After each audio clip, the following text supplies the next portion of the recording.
So we've spoken already to a few guys, and right now, at the time of recording this, it's International Women's Day.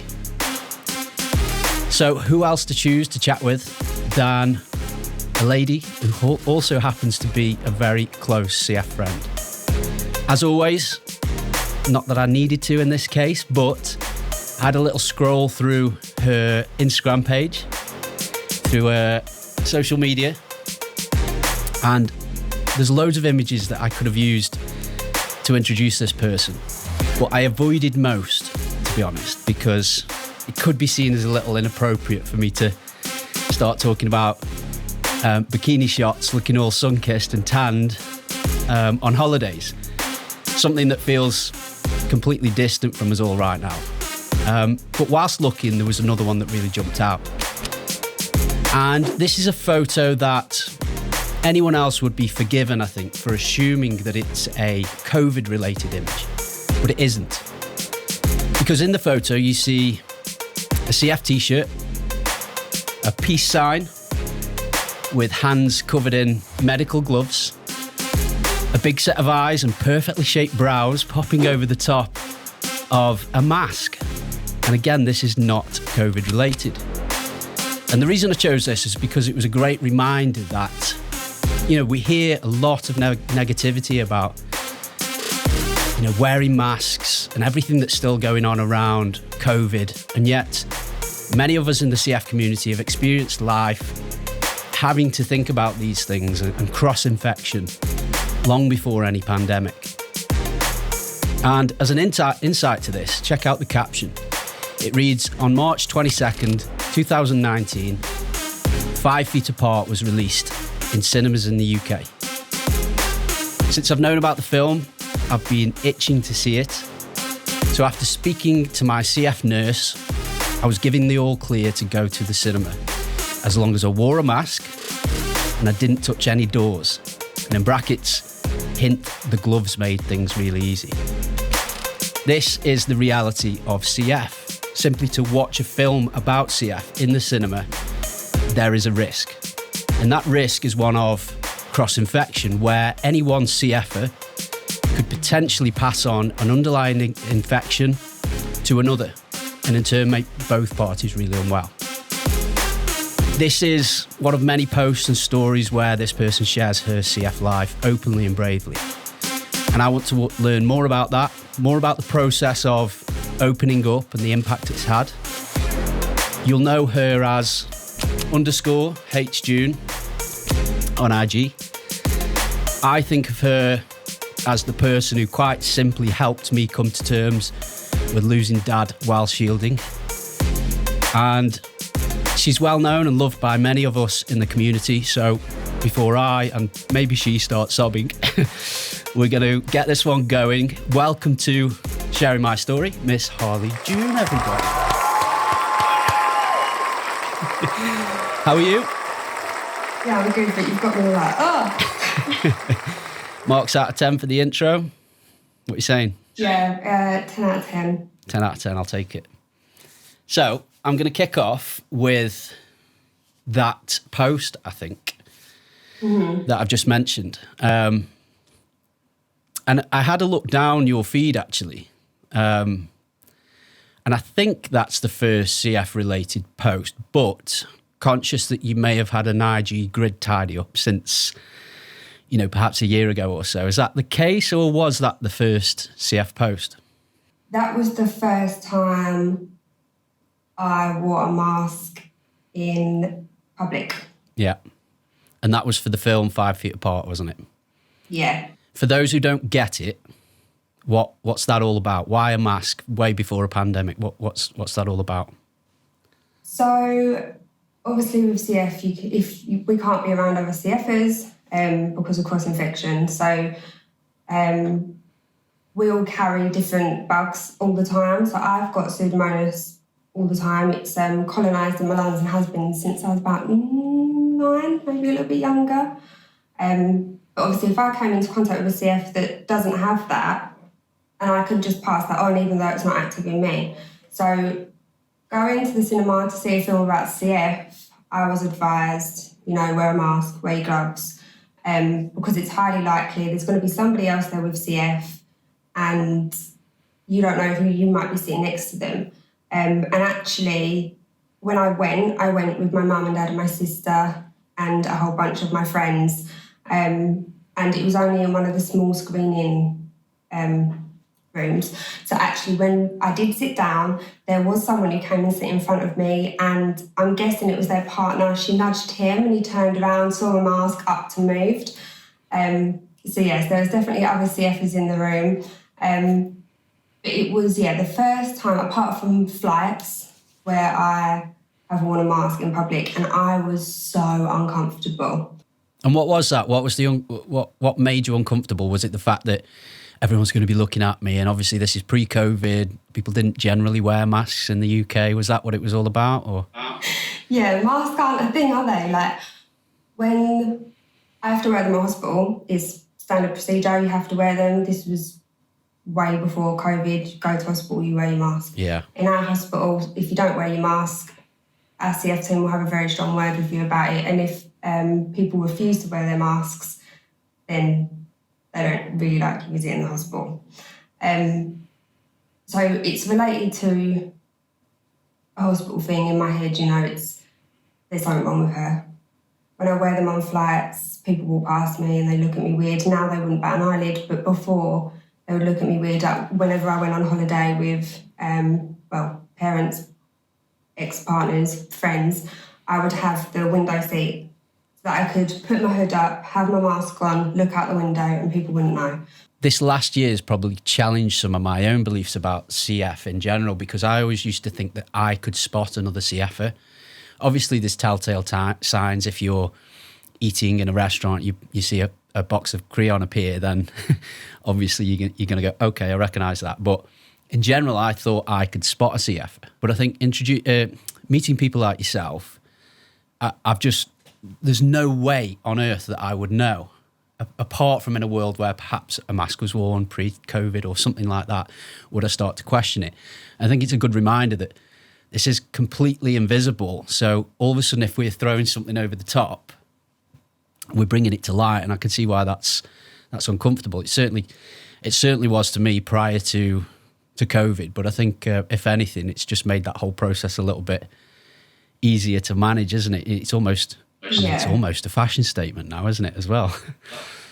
Yeah, like I bought a load of black medical masks. I don't like the blue ones, they match my outfits. So yeah, it is. It's just part of everyday life now. And as much as I've hated this last year and really struggled with everything that's gone on and being put in shielding constantly and constantly being extended, it's made that aspect of needing to wear a mask or having to use anti-bac all the time or wipe. So before all of this, I'd go into work and in my laptop case, I have anti-bac hand gel, anti-bac desk wipe. So I'd get in, I'd wipe down my desk, I'd wipe down my laptop, wipe down my phone, even though I pack it all up and take it home with me at night. Yeah. And it's just because I don't know what I've touched the day before, and that was standard practice before COVID even came about. So everyone else at work, were they always looking at you thinking, hey, up, who's this clean freak that's arrived?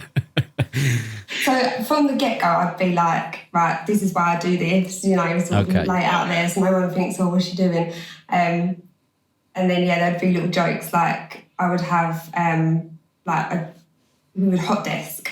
Yeah. So I would tend to sit on the same desk. This is in my old job because I haven't been allowed into the office currently for the last year and I've moved place. But we would hot desk and I would tend to sit in the same space. And if I got into work and someone else was there, they'd be like, oh, sorry, because they know that if I went to a desk that I'm not normally sitting at, I would be like cleaning it like 10 times, like way more than I would my usual desk. Yeah. Because I'd be like, I don't know who's sat here, I don't know what they've touched, like going mad.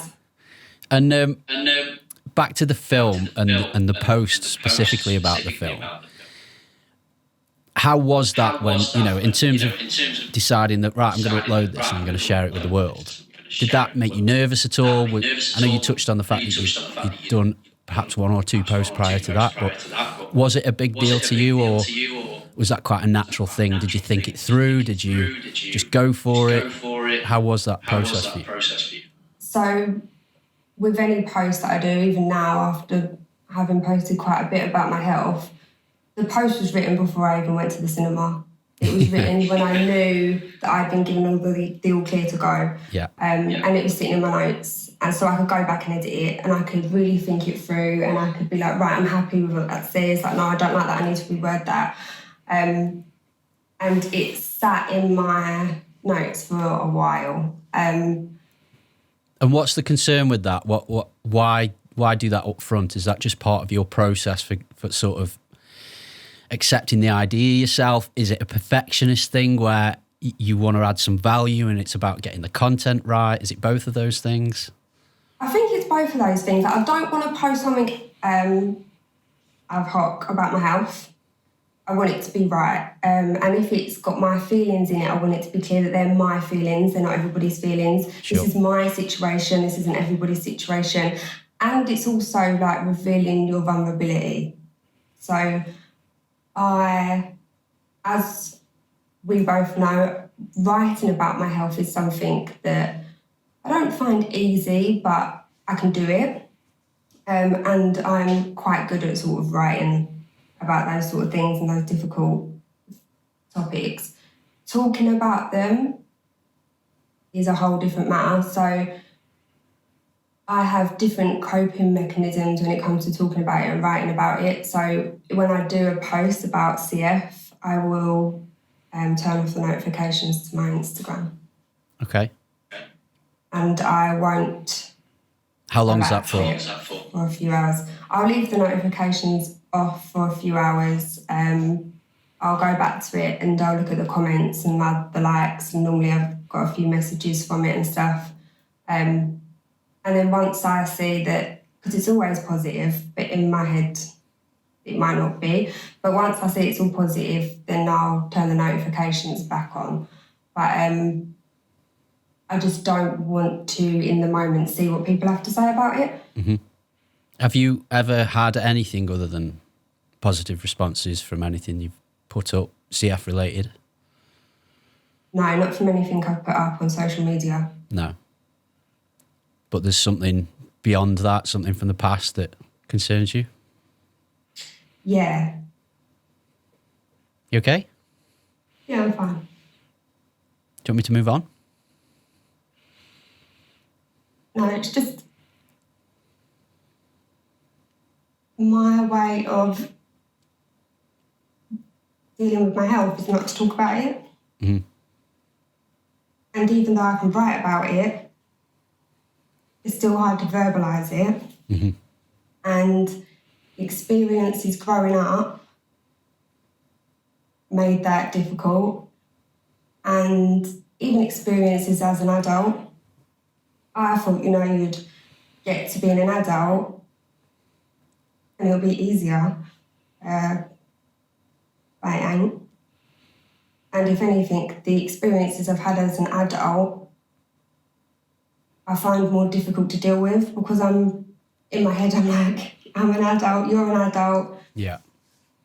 It's not necessary. And when you're children, the bullying and stuff, like, I wouldn't say that it sits with me, but I remember it. Mm. And I can tell you word for word what people said to me when I was younger. And I can talk to you about the bullying and stuff, but I don't think it obviously had an impact. And were you completely open about CF back then, or was that out of your hands kind of thing anyway? No, I wasn't open about it.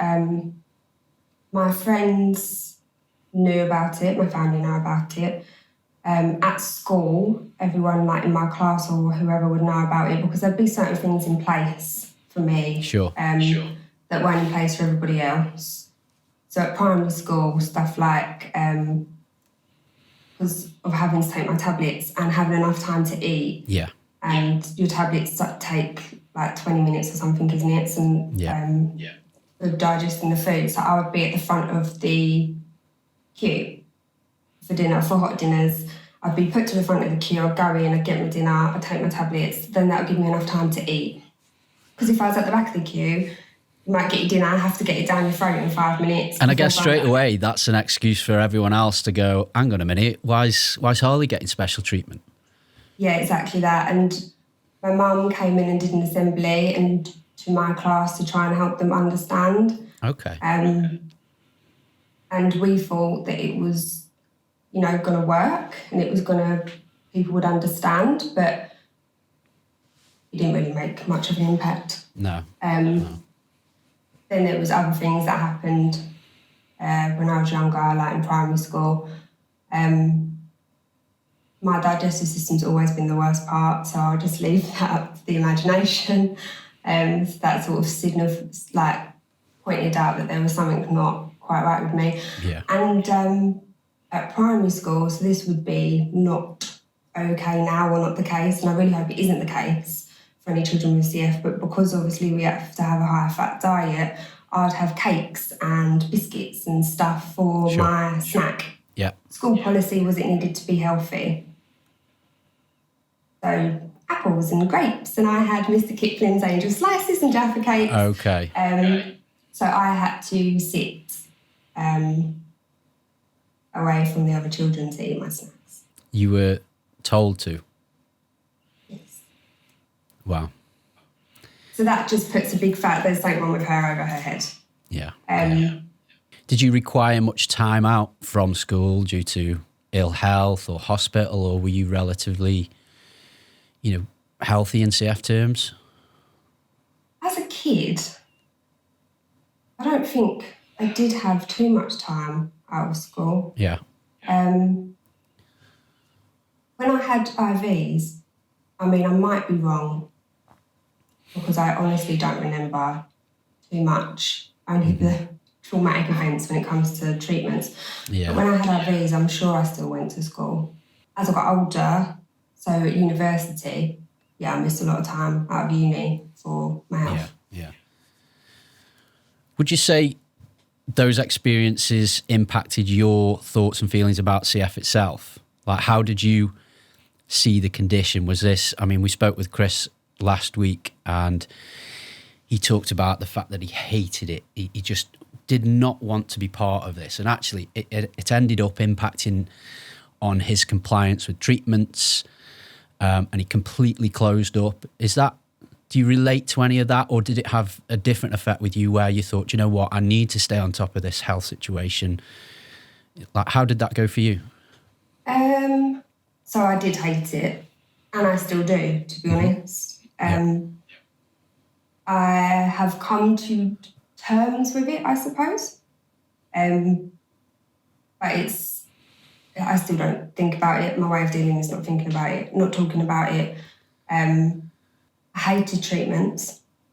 I think I had more paddies trying to avoid the treatment than I did just sit down and do the treatment. My mum and dad had like a proper fight on their hands, but they've always been incredibly strict with my treatment routine. Even now as an adult, they will watch my treatment and set my treatment up for me. And normally after work, I'll fall asleep because of my fatigue and stuff, and they'll wake me up, be like, Harley, do your treatment. Yeah. I have a weekly pill pot that's filled up, and they look at it before I go to bed. Yeah. And Harley, take your tablets. There was a point when I was about 15, 16, when I stopped taking all of my tablets. I was still doing my nebs and physio because they were more obvious. So if I missed those, mum and dad would have picked up on that a lot quicker. And most of the time they'd set them up. So I couldn't then be like, no thanks. But I stopped taking all of my tablets. And my mum has always had my prescription set up for 2 months worth of stuff. Yeah. So it came round to, needing a new prescription, and she went through the medical cupboard and was like, why is there all this stuff still here? And absolutely took my head off. Okay. Understandably. Because obviously she is worried about my health. And so is my dad. So when they saw that I wasn't taking my tablets properly, they lost it with me. I wanted to ask about treatments because often we talk about, in the CF community, when we're doing stuff like this, we refer to tablets quite a lot because we take tablets with food. We take various tablets every day just for different reasons. But actually, it's the treatments that are what I would call the physical treatments. You know, the fact that you've got to lie there on a bed at, I don't know, 6 a.m, 7 a.m before school, again in the evening. Some guys would do it in lunchtime as well. And you've got to just lie there. And in a lot of cases, it's quite a brutal treatment, because as a kid, particularly for me, there wasn't a great deal of rubbish to shift, or it wasn't like really loose or anything like that. So, you know, for a kid who's sort of 5, 6, 7 and beyond, you're kind of just lying there for no real reason. You don't particularly feel that much different afterwards. And all it does is it makes you seem different from everyone else. It takes time away from play, which is something we don't all want. So naturally, over time, we just hate it. You know, it's the last thing that we want to do. And my heart always goes out to parents. And I'm sure you speak to parents. I'm sure you said before that quite a few parents get in touch, and we'll chat about that as well. But my heart goes out to them, because how do you convince a kid to get on and do the treatments? Because, you know, as an adult, you know how important that is. But as a kid, you've got no idea. Exactly that. And I wasn't diagnosed until I was 4. So try then telling a 4-year-old, oh, you need to do this now. Yeah, I wasn't particularly compliant. Every new treatment brought a new drama. Yeah. And my best friend of 19 years, she is probably one of the only people. I've got 3 very, very close friends who I've been friends with for 9 on 20 plus years. And they are probably the only 3 people that have seen my treatment properly. Yeah. And seen changes growing up. Like, a lot of my friends now don't know what I do, haven't seen what I do, because unless I'm staying around there or something, pre-COVID, obviously, they wouldn't see it. And is that because you're actively avoiding the conversation, or are you happy to have that conversation when someone asks the question? So when someone asks the question, I'll tell them what they need to know. I can't look people in the eye when I speak about my health. Mm-hmm. My eyes will be all over the shop, and quite a few people have picked up on that and said, like, look at me. I'm like, I can't. If you want an answer, you're going to have to bear with me looking above your head, because that's my comfort zone. Like, I'm not talking to you at that point. Mm-hmm. I'm okay with factual questions. Okay. And then when it starts to be like, how does it affect you? How do you feel about it? That's when I'm completely out of my comfort zone. Mm-hmm. So then that's how to manage that. You know, online when you're talking about these things, that's where your sort of process comes in, where you can go, okay, I want to have this conversation, but I'm going to do it my way. I'm going to time it. I'm going to plan ahead. I'm going to think about what I want to say, and I'm going to push it out that way, rather than just perhaps reacting to the moment and jumping on a bandwagon or anything like that. And that makes you feel a bit more in control, does it? Yeah, definitely. Like with CF Week last year, it's the first time I've actually been involved or done anything for CF Week, and I did a post today, and they were all written way in advance. I put up a thing to ask for topics to speak about. Right. But it was already planned. Sorry guys. I hope they say what I've chosen. Yeah, literally that. And a lot of it was. But yeah, it was already planned. So basically, if people were giving me stuff that was completely nothing that I'd picked, I wasn't going to change what I was writing. Yeah. So I know for a fact that you have your close friends group at home locally, and you have your CF close friends group as well via WhatsApp groups and so on. How important is that to you? Incredibly important. So over the last sort of year, that's grown and expanded, but I think the community itself has grown and expanded over last year because of the situation we've been put in. Yeah. And we've all found comfort in the fact that there's someone else in the same situation, and we've all sort of lent on each other, which is an amazing part of social media and the community. So having that person that understands when you say, my lung feels like it's stuck together, really helps. Yeah. Because I say that, and I say it as a flippant comment, and my friends are like, huh? And they try and understand, but they don't get it. And even my mum and dad are like, okay, explain that to us. So I'm like, it feels like it's stuck together, and I'm going like this, like, you know, like stuck. And everyone's just looking at me like I'm a melon. So having close CF friends is very important. And a lot of the time, like, we don't speak about CF because there's no need. Again, like, we're friends because we get along and we have things mutually in common and we just, you know, vibe well off of each other. But when you have a CF issue, being able to speak to them about it is so much more reassuring. Or if something crops up and you're like, oh, I don't know if this is like, you know, this is normal. Have you had this before? And our girls' WhatsApp, CF WhatsApp, we don't really use that as much anymore. But when we do use it, it's to ask a question CF-wise. So having that little support network there, like, some very, very random things get put in there, but it's all CF-wise. Like, girls, I need your advice on this, and everyone will just like come together, give you their advice, and it's nice to have that there. Equally, it's nice to have people that don't get it. Yeah. Then they don't ask.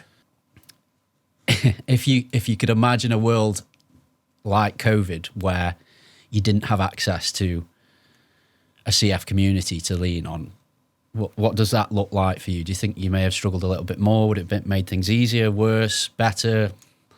It probably would have made it a little bit worse. I would have felt completely on my own. But equally, it's had a little bit of a flip side effect with me. So at the beginning, like the first lot of shielding, I learnt a lot and I talked a lot and surrounded myself with my little CF bubble. Yeah. I was posting about CF. The longer this went on, the more I struggled with it. Yeah. So I stripped my Instagram, stopped posting about my health, and probably withdrew a bit, actually, from the CF community because I couldn't handle the conversation anymore. This is social media, you know, and all the praise I've given social media over the past couple of episodes of this, there is a different side to it. You know, there's a side that requires balance. There's a side that requires you to step away from just social media in general, let alone, you know, one that's consumed with this idea of CF. So what was it for you that started to make you feel that you needed to step back? It just became way too much. Like, we were in this situation because of our health. Our health put us in this situation. Having CF is a lifelong, you cannot. Because you cannot because of your CF. You cannot because of your health. And this was a whole different kettle of fish of you cannot. And once we came out of the first lot of shielding and had that little bit of freedom back and then was put back into shielding, it just got too much. I detached myself from the CF community a little bit at the minute because I can't deal with the whole my CF is why I'm at home. But saying that, it also, because I have detached myself a little bit, people have noticed, then CFers have been checking in. So that's the flip side of it. I think CFers are quite observant with little things because we have those sort of things in common. So I have had messages like, hey, you're a little bit quiet, are you okay? And I'm like, I'm fine, I'm just managing. And at the minute, my way of managing is stepping back. Yeah. What are you doing right now to trying to sort of escape the four walls that you're stuck in? Are you doing anything to sort of get that fresh air that you need? You're doing walking? Yeah. Are you able to sort of see others from a distance, or are you completely isolated?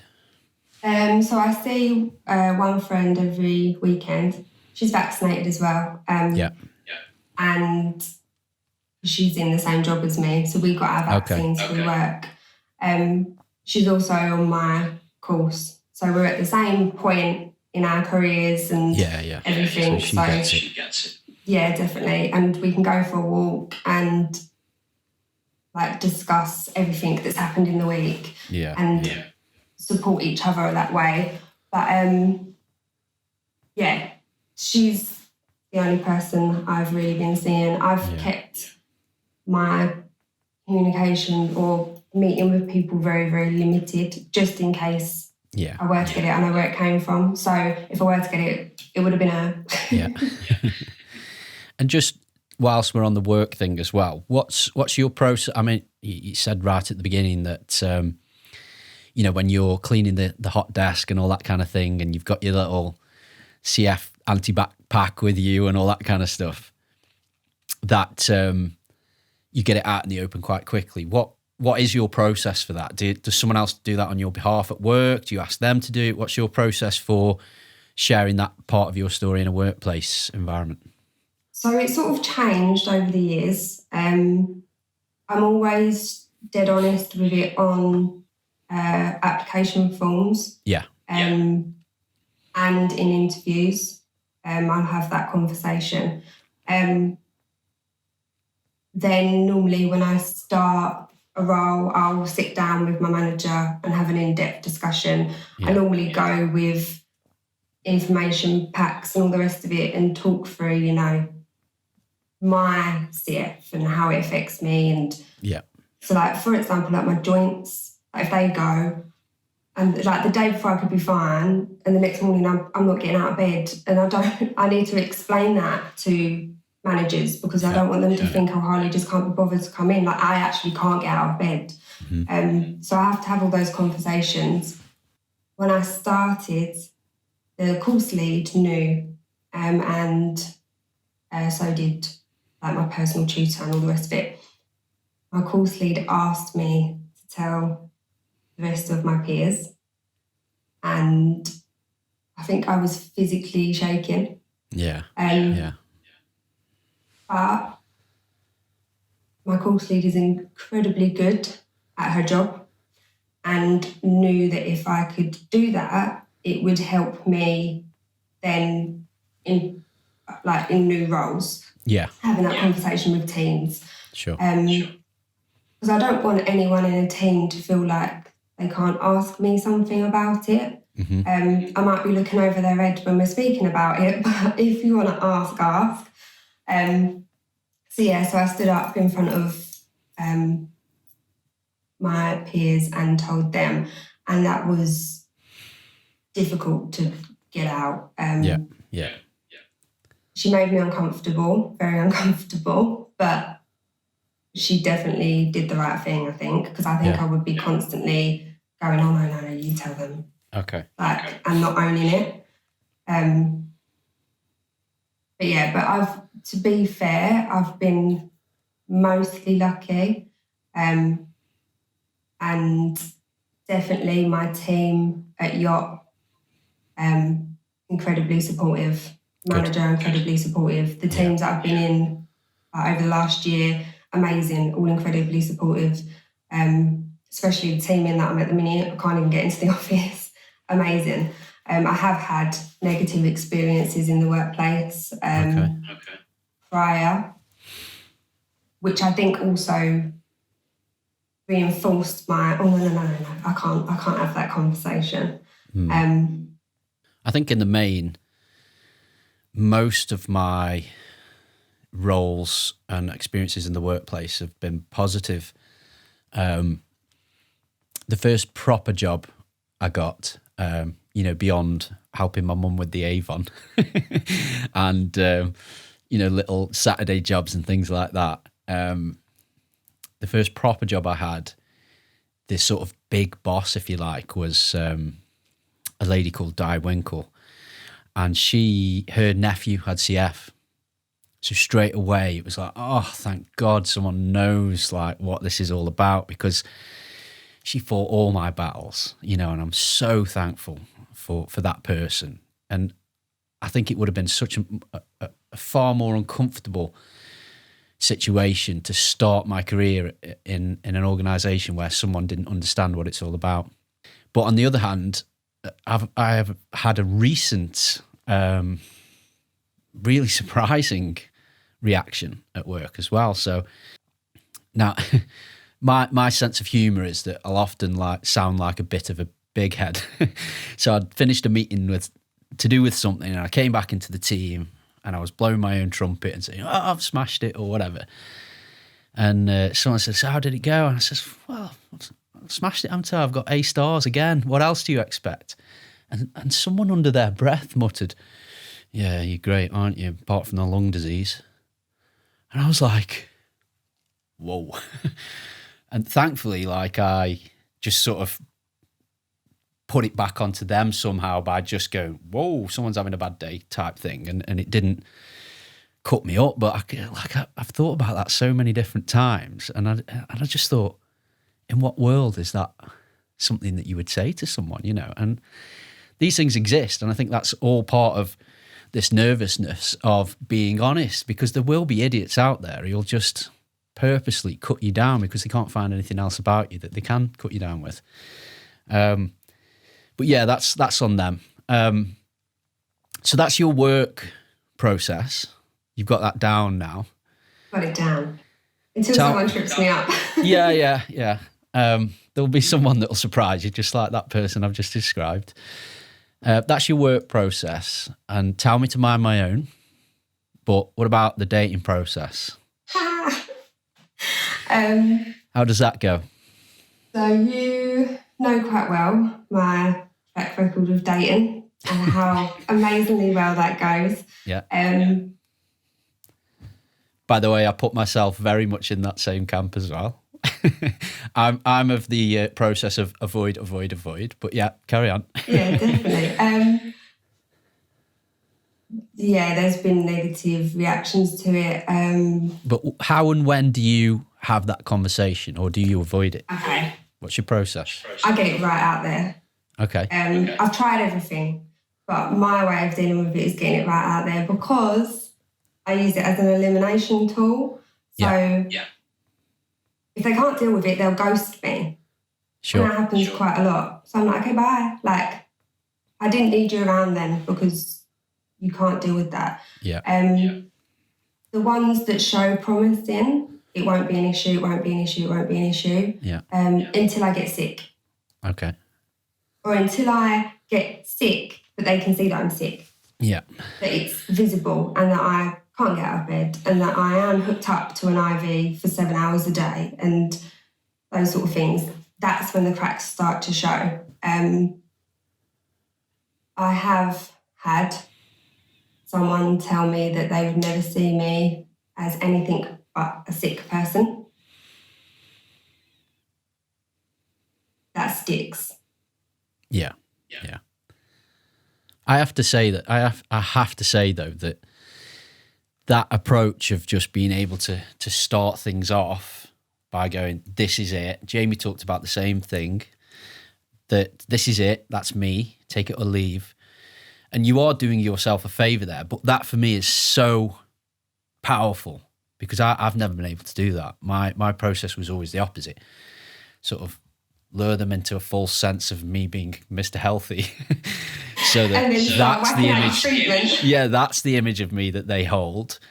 And then any health issues, it's a little bit of a dip and we'll work our way through it type thing. But that's done nothing but hinder my ability to have a successful relationship. I know you've had those horrible experiences where people say ridiculous things like that, but just know that I'm 10 years older than you, and I'm sitting here going, where did she find the strength to have that conversation up front? Because I'm still trying to work that out.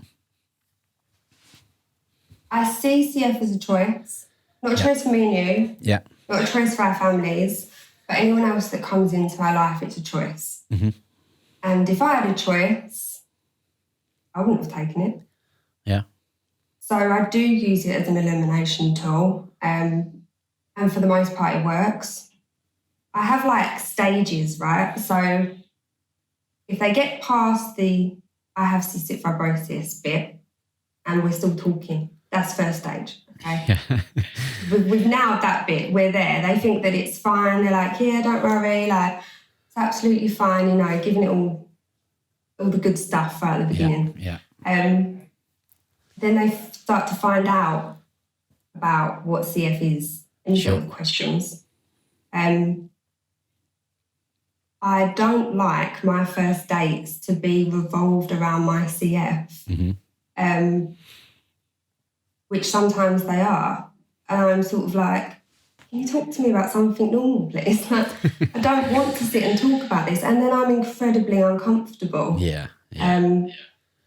So if we have like a date and it's not completely revolved around CF and we're interested in each other still, then, you know, we've that's the nailed next it stage, is it? Yeah. Then we get to like, you know, you've been seeing each other for a while. I might stay around. They're going to see me do my treatment for the first time. Yeah. It's always a big one. That's when they drop off. Right. And then we're back to square one. I don't understand that, to be honest, because I'm like, you know, you've got this far. Me doing my treatment doesn't affect you.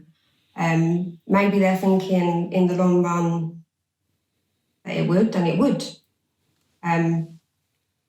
You know, if I'm having a day where I literally am too knackered to get up, someone's going to have to wash my treatment. Someone's going to have to set it up. It's not going to be me.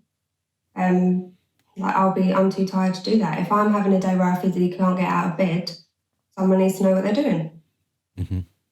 Like IVs and stuff, someone might need to know how to mix that up. Someone might have to be comfortable enough with putting that through my line. And when I have been in relationships, it is the IV stage that starts to see wobbles. Or if I ask for help, which is always very interesting because they don't want to help. Someone once said, oh, no, I'll learn about your treatment when I have to. What do you mean when's the I have to stage? Because as far as I'm concerned, if we're together, you want to be able to help and support me. And if I need you to wash my treatment, you should just be willing to do that. And I don't get that.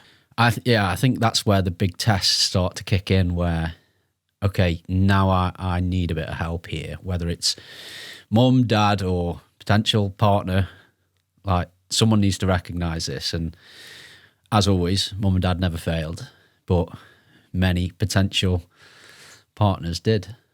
And it's that sort of wake-up call moment for me as well, where you sort of go, the writing's on the wall here. Do I persevere, or do I, you know, accept facts that this probably isn't gonna work?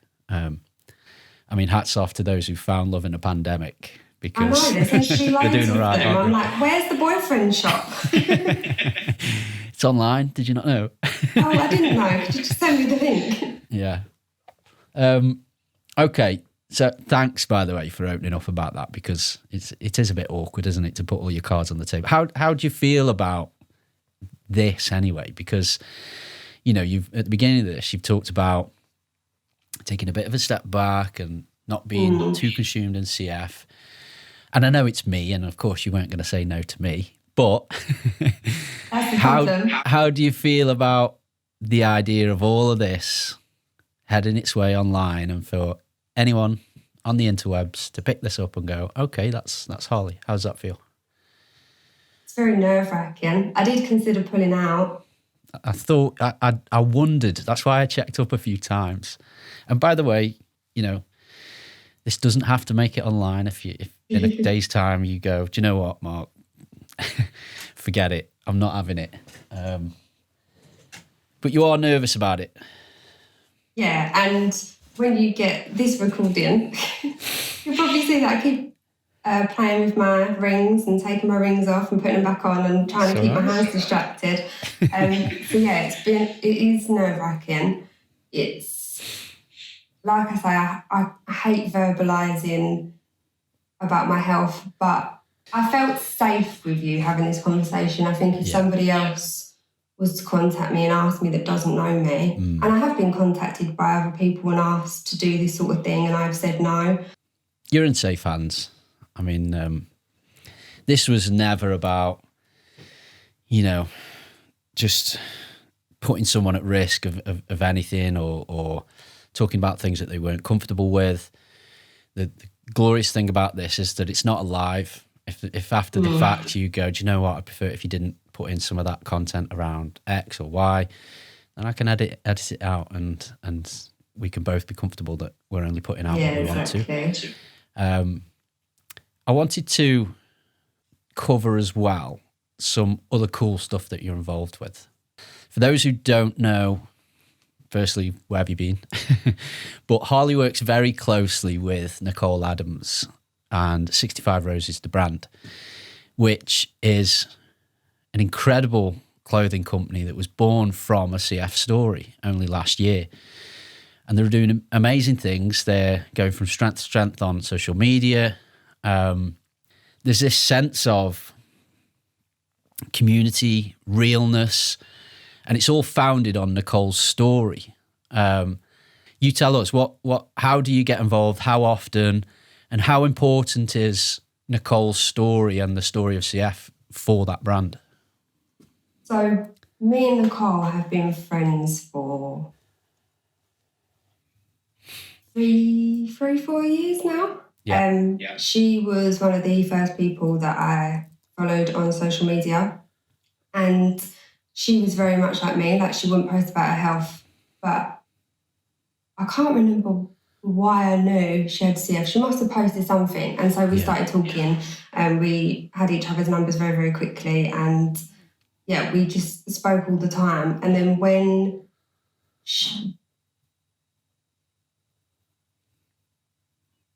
I know what you're going to say. When we nearly lost her,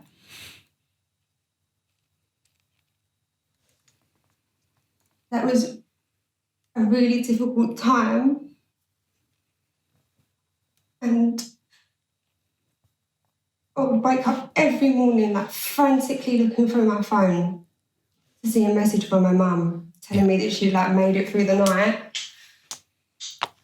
And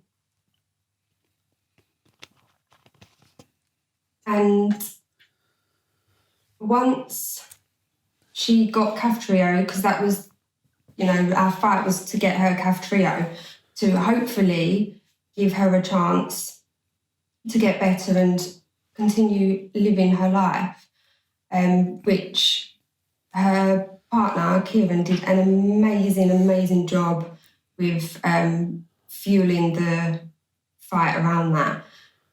She did get it, and it did save her life, and it did get her home. And can we just acknowledge that, by the way? We've just been talking about relationships and the fact that finding someone to stand by your side whilst you're at your worst. I mean, Kieran, if you guys ever split up, I'm here, mate. We all need a Kieran.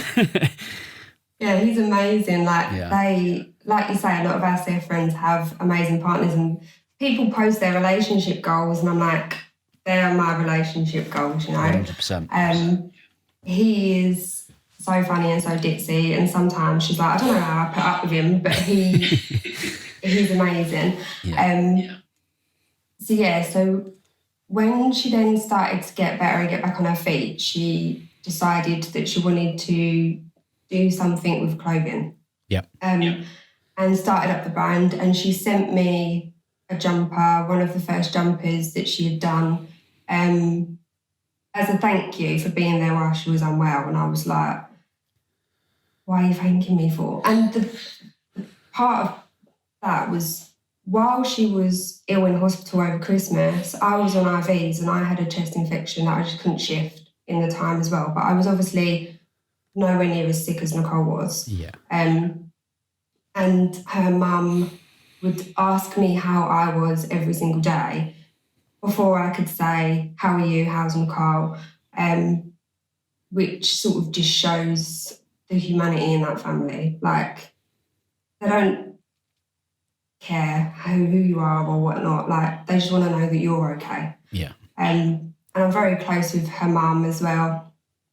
But yeah, so she sent me a jumper, and then we had a little bit of a conversation about it. But during the first lot of shielding, she said something about wanting to give the Instagram a bit of a uplift and make it a little bit more aesthetically pleasing. So I said, well, if you trust me, let me log in and I'll just do it. Yeah. Because we've been friends for a very long time, and I'm more than happy to help a friend out. So I did it. She was like, yeah, okay, here's the login. Like, let me log in. And I changed it up, and she loved it. So I was like, well, we're not doing anything at the minute. Like, if you want me to help create posts or whatnot, then that's fine. I'll do that. Mm-hmm. So that's how it sort of got going. Everything, like my whole part of that is all voluntary. It's just in my own time, supporting one of my very, very close friends. Yeah. And it's sort of, just gone from strength to strength. So I do help with designs and stuff. The little flower with the little 65 next to it. I did that design and sent it over to Nicole. I was just having a play, and I was like, what do you think of this? And she was like, yeah, I like that, and sort of just took off with it, which is amazing. So when I see people post like pictures and they're in something, it's got my little logo on it, I'm like, oh, I like a proud mum. That must be nice. Yeah, definitely. And for her to trust me with the social media side of things is great as well. So she'll throw loads of ideas my way and ask my opinion, and I'll always give an honest opinion. So we do look at stuff together quite a lot. I always know what's coming because I'm behind doing the posts and whatnot. How important is the CF story to what you're doing and to that growth on social media as well? I think it's really important. Obviously, the whole brand was built on Nicole's story, and her wanting to give back. So it's very, very important. And the community sort of lapped it up really quickly. And I think, that helped it grow. She's got ideas coming out of her head all the time, constantly pinning me on my phone, like, what about this, what about that, what about this, what about that? And she's just so passionate about it. And it's just such a nice thing to be a little bit of a part of. What's the vision? Where's it going? What's the vision? Is there one, or is this just, you know what, we're going to ride this wave and see where it takes us? She'd love for it to get bigger. But I think at the minute she's trying to bring different things in, trying to think of how she can expand maybe to a wider audience. Sure. She's definitely got the eye for it. I mean, the two of you've definitely got the eye for what's going to work in the current climate, what's on trend. The whole oversized thing you guys are doing now as well, that's going down really well. There's a lot of that out there. You're fitting right in with some of that stuff. But fundamentally, this thing has a story behind it. It's got meaning. She's so incredibly passionate about it. I love just being that little part of it. And I hate that I can't be involved in the photo shoots. Yeah, I can imagine. And B, I can't get close to Nicole. I mean, who knows? Like, I've spoke a lot about what's World Post Trikafta look like in terms of cross-infection and all that kind of stuff. And who knows, like, there's nothing more I would love than to one day find out that you guys are, I mean, you and Nicole, you're like best friends, and you've never actually met, have you? You've never actually sat in the same room. And I think that's another testament to, the power of opening up and sharing your story, whether that's with the entire CF community by posts and all that kind of thing, or just finding your little niche, your little one or two that you really connect with. And I think that's another side to this that we perhaps haven't explored so far. Definitely. And we're obviously very, very, very close. Yeah, we are best friends. And then whenever she FaceTimes, Mum and Dad are like, hi, Nicole. like, you know, and Yeah. her mum will phone me and we'll have a chat. And so it's a whole family affair, really. Yeah. And on New Year's Eve, we obviously couldn't go anywhere or do anything. And me, mum and dad were in our PJs having a drink, and we arranged to do a Zoom quiz with Nicole and Kieran. So we was all just drunk on Zoom, and it ended up being like a 4-hour Zoom call. So listen, we are 1 hour and 20 minutes in. People can be bored. They're like, enough of this. Looking back, you know, this is a series about opening up and the benefits of that. And we've touched on some of the benefits, but also some of the reasons why you've taken a step back. Thinking back to young Harley, back in the day, who perhaps wanted to shy away from everything CF, and then becoming, you know, a young adult and going out there into the workplace, what advice would you offer them around opening up? Reaching out to people with CF does help. So like, again, like obviously, like I said, you don't have to publicise it, but reaching out to a couple of people and just being able to have someone where you can go, my lungs feels like it's stuck together, and they get what you're saying. Yeah. It's just nice and reassuring. Yeah. Well, Harley, thank you so much. I know that, you said you were a little bit nervous about this. You thought about dropping out a few times. I'm so glad you didn't.